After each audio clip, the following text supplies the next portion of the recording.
WiSP Sports Radio, the voice of women in sport. Hello, and thank you for downloading the special episode here on WiSP Sports. I'm Chris Stafford, and for the next few episodes on the Athlete Profile Series, we're going to be hearing from some of our ambassadors who will be taking a look back at 2019, what their highlights were and what they learned from it, as well as sharing what they're doing for Christmas, before we look ahead to 2020 and hear about their goals for the new year.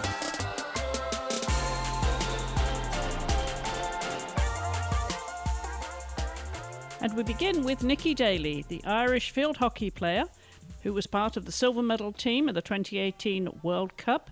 This year, the team successfully qualified for the Tokyo Olympic Games. And we'll also hear from Nicci about Formula Female, the venture that she started in the hopes of attracting more young girls into motor racing. I think it went as well as we'd hoped. Qualification was obviously the main goal, and we got that. Even though we made it a little bit difficult for ourselves, we got that all-important ticket. So job done in terms of qualifying, and now it's looking towards the actual Olympics itself, and hopefully, setting ourselves some realistic goals of possibly getting a medal and stuff like that. So a lot of hard work lies ahead, but we got the golden ticket, and we needed that before we moved any further. So I suppose that was the biggest thing really that we achieved this year. And it might have happened this year, but it was probably the last 10 years of hard work that's really where all the work is done. And it's just kind of great to finally have made it over the line. Well, you've had some changes too since the last year and your success last year. Don't you have a new coach? Yeah, we got a new coach. He's from New Zealand. So he's introduced sort of a different style. He's kind of focusing more on the attacking side of the game, and just trying to make us play forward a lot more than maybe we would have, and take a few more risks. So that's definitely exciting as a forward, to think that you can go that little bit risky and, kind of play off instinct a little bit more. So what would you say were the important tournaments of this year then for you, aside from the Olympic qualifier, Nicci? Talk about the games that you had and what you took away from those as part of, the overall arching goal here. Yeah, well, I suppose the other big tournament we had this year was the European Championships, and we equaled our best ever finish in the Europeans, which was great considering the last couple of European tournaments we've been kind of fighting relegation battle, or we've actually been down in the B division European. So to keep our A division status, and also to have our highest or equal our highest place finish of 5th, was also a huge achievement for us this year. And I think that sort of confidence we took and how well we played at that tournament was what we needed going into the Olympic qualifiers then in November. So I'd say between the Europeans and the Olympic qualifier, they were the two big ones for us this year. Now, how many caps do you have for Ireland, Nicci? I think I'm on about 190 now. Are you really? Yeah. When was your debut? When did you get your first cap?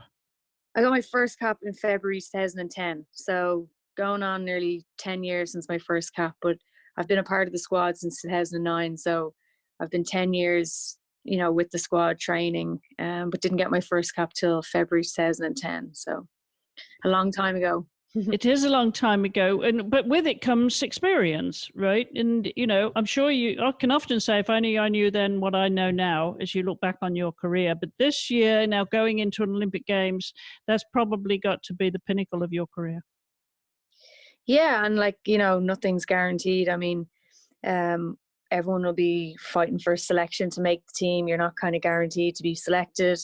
There's only 16 players get to go to an Olympic Games, which is different to any other tournament we play in, where it's usually 18 players. So it's going to be difficult. Obviously everyone's going to be fighting for their place, and I suppose experience is something that you have on your side, but also you have to be backing it up with sort of the performances then on a regular basis. So yeah, obviously having all that experience definitely helps, and I do feel like 10 years in the game, you have that little bit better of an understanding of the game maybe than you do when you first come in. So I'll be looking to try and use everything I have. Well, often we hear from athletes who've had a long time in a sport of the things that get easier and the things that get harder. Which are they for you? The things that I don't know if things ever get easier, to be honest. I think you do, I suppose you understand the game a little bit more and your approach to the game is a little bit more, I'd say there's a process there and you learn that process over a certain amount of time. So I think the way you approach games and tournaments, because you've practiced it so many times, like mentally in your head, that ends up being something that I suppose maybe gets a little bit easier the more you kind of refine that process and that approach. I think the thing maybe that gets harder is just, that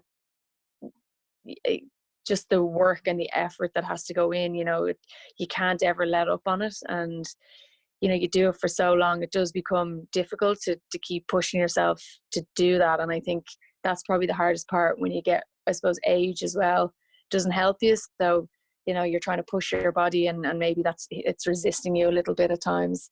So I'd say that's probably the hardest part is, keeping yourself in that shape and that physical fitness element to it. And then there's always the youngsters that are coming up behind you waiting to take your slot on the team. Yeah, exactly. Yeah, I mean, they come in now and they're already, physically in great shape and they're fast and they're strong, they're fit. So yeah, I mean, obviously hockey is a sport that requires a lot of fitness and a lot of speed. So yeah, I'm not that slow yet. No, I've seen you operate. You're not that slow. You can still bounce that ball. Yeah, you can tilt up that ball about. Yeah. I think there's one, I can't remember which game it was, Nicci, where you were flicking that ball around. It was a pretty neat goal in the end of it. Oh yeah, do you remember the one that did the rounds? The qualifier, yeah. That was pretty cool. That one kind of went viral for a while. Yeah, it did go viral. All right. Well, obviously 2020 is going to be a big year with the Tokyo Olympics, and that's going to be your main goal. But meanwhile, wearing your other hat, Nicci, you've been doing the rounds for the next generation of motor racing, girls coming into motor racing, whether that be driving or in the pits. Talk about the work that you've put into education.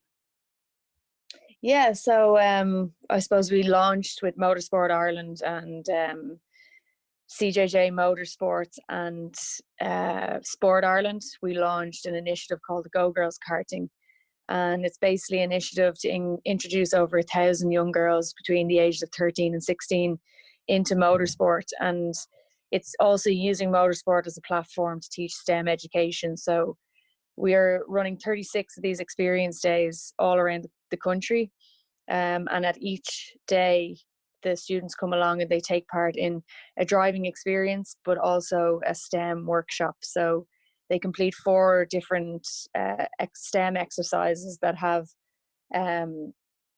that are related to motorsport and use motorsport as the platform. So it's trying to, I suppose, bring STEM subjects to life and introduce young girls, maybe to give them a new way of thinking about these subjects, and also introduce them to a sport that they probably have had no access to or no knowledge about. So so far we've I think we've done 6 days, and the feedback, and I mean, honestly, the girls have just sort of, I've been so overwhelmed by their response and just how much they've enjoyed the day and how much they've learned. And some of the quotes are just amazing to hear, from ones that said, I had never heard about this sport ever before, and I'm so glad I came to this day because, they want to go off and research more about it and try and get involved in the sport at some level. So I suppose that's what it's about. It's about bringing that awareness to young girls and, providing them with an opportunity to get involved in a sport like motorsport, whether it be on a, participating as a competitor or participating as an engineer or a mechanic or someone in that works behind the scenes in the team. So yeah, it's going well, and we've got another date lined up this week. We head up to Nuts Corner, which is in the north side of the country, and we've got another few lined up for after Christmas as well. So it's keeping us all busy, and it's great. Yeah. Yeah, good fun. And that's Formula Female. How are you going to find the time to do that then next year with the Olympics as the main goal?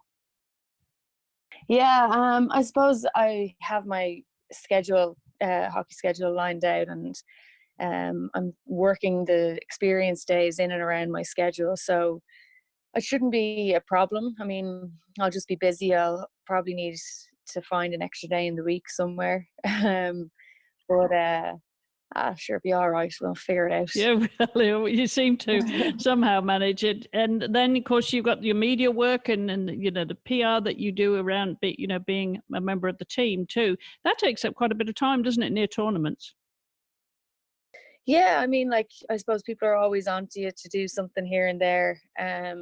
And it's great if you're around, you can do it. But, a lot of the time it'll probably end up clashing with something that we have on. And, the hockey schedule takes priority over any of that. So, yeah, like I said, if there's time there to fit it in, you fit it in. But, you wouldn't be going around changing any of your schedule or kind of what's more important, which for me is the Tokyo Olympics, and obviously this initiative is most important for me. Yeah, absolutely. Well, we're coming into the holiday season. Hopefully you'll have a little bit of a break now to get some Christmas turkey and Christmas pudding.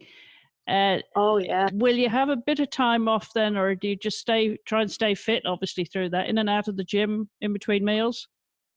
Yeah, I mean, we're already back. We've been back in a running and fitness block for the last 3 weeks. So we've been in the heat chamber trying to get used to what the temperature might be like in Tokyo, and just 3 gym sessions, 3 running sessions, 3 bike sessions, and everything else on top of that. So we've been back to it for a few weeks now. So we'll have a little bit of a break over Christmas and then go hard again once January comes. I'll bet you will. And so when do you play again now? What's the tournament season look like in the new year? So there's a trip to South Africa at the end of January, and there's a trip to Malaysia at the end of March. So that's kind of the big ones that are not big ones in terms of they're just practice matches. It's not an official tournament or anything like that. So they'll just be like practice tournaments where there'll be different teams there that you'll play against. And other than that, I think it's mainly sort of European teams and places in and around Europe that we'll be playing. So it'll be busy between training and playing matches. I'm sure there'll be a lot going on. You'll be full on. Well, we'll try and catch up with you in the spring before it really ramps up, and with that Tokyo goal. When you get back from Malaysia, maybe we can circle back and see how it's going, Nicci. Yeah, absolutely. I'd love to. All right. Well, good luck to you, and enjoy the Christmas holidays. Have fun. Thanks, Chris. Enjoy the turkey. And do you allow yourself to have a drink or two as well? Just the one or two. We wouldn't go too mad. Yeah. Not too bad. All right. Well, enjoy it all, Nicci. And again, fantastic year for you with Europeans and with that qualifier. And we look forward to catching up with you and following you all the way to Tokyo. Yeah. Thanks for having me, and happy Christmas to you and everyone at WiSP Sports as well. I hope you have a good one. Happy holidays from WiSP Sports. And do join us again tomorrow when we'll be hearing from the Irish motor racing driver Nicole Drought. In the meanwhile, be sure to join in the conversation on social media at WiSP Sports. The show notes for this episode are on our website at wispsports.com. Until the next time, thank you for listening.